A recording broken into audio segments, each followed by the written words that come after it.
어서 오세요. 반갑습니다. 안녕하세요. 저는 이혼해서 너무 행복한 여자입니다. 사람마다 사연마다 여러 가지 이혼이 있겠지만 저에게 이혼은 너무나 간절한 소원이었습니다.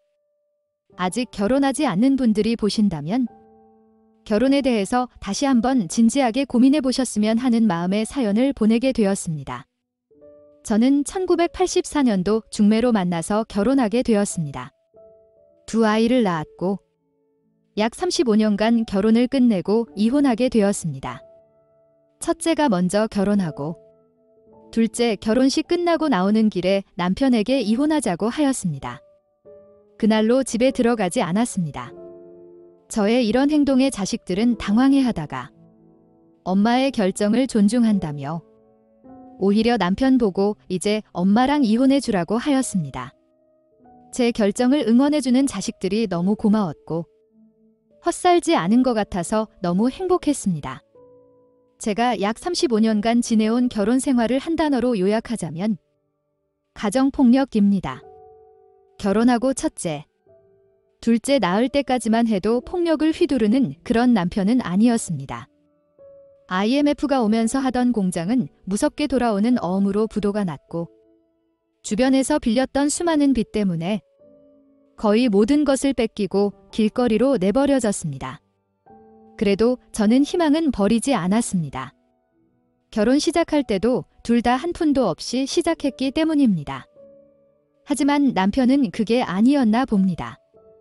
한동안 술에 빠져 살았고 작은 일에도 쉽게 화를 내기 시작했고 한동안은 돈 문제로 싸우게 되었고 그렇게 폭력은 시작되었습니다. 저한테도 애들한테도 말입니다.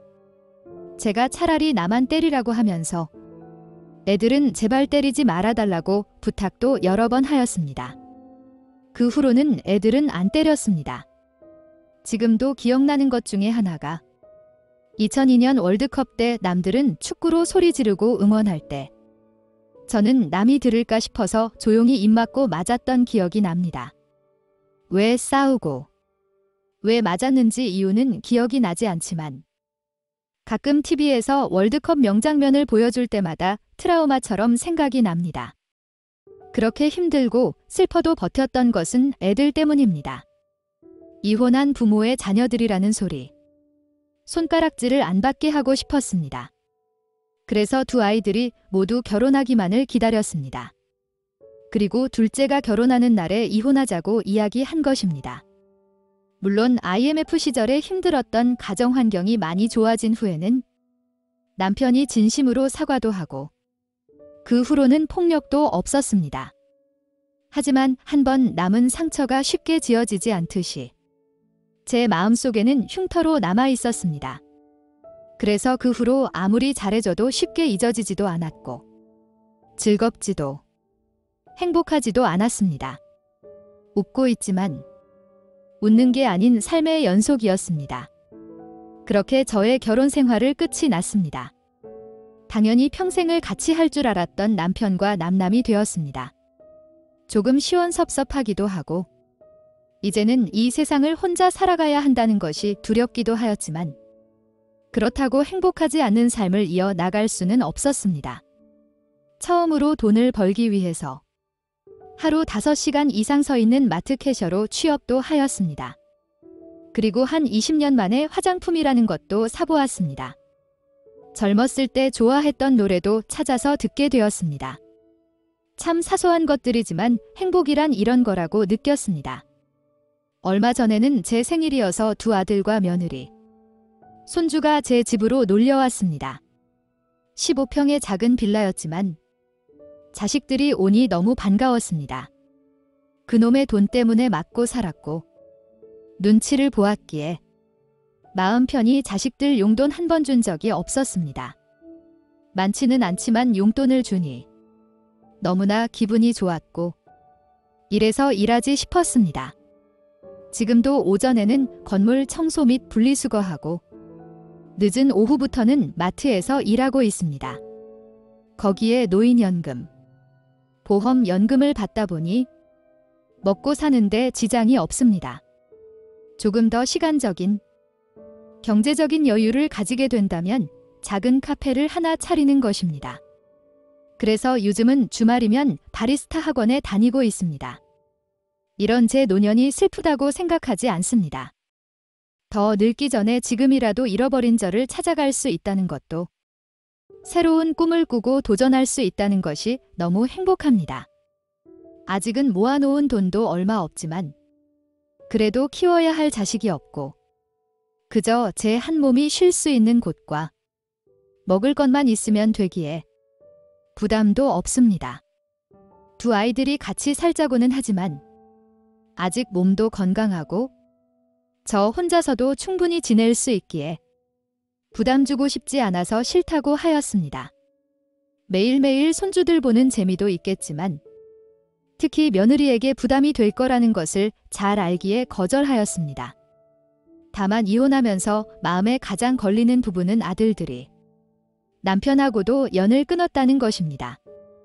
아들들도 마음의 상처가 적지 않은 것을 잘 알고 있었지만 그래도 괜히 저 때문에 그렇게 된 것 같아서 아들들에게도 전 남편에게도 미안한 마음이 듭니다.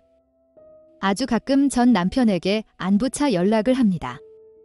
잘 지낸다고는 하지만 목소리에서 외로움이 느껴집니다. 그래서 지난번에는 만나서 밥도 같이 먹었습니다. 조용히 다시 합치면 안 되냐고 물었지만 정중히 거절하였고 정심심하면 친구로 지내자고 하였습니다. 그러면서 집에만 있지만 말고 나가서 친구들도 만들고 사람들과 어울려 보라고 하였습니다.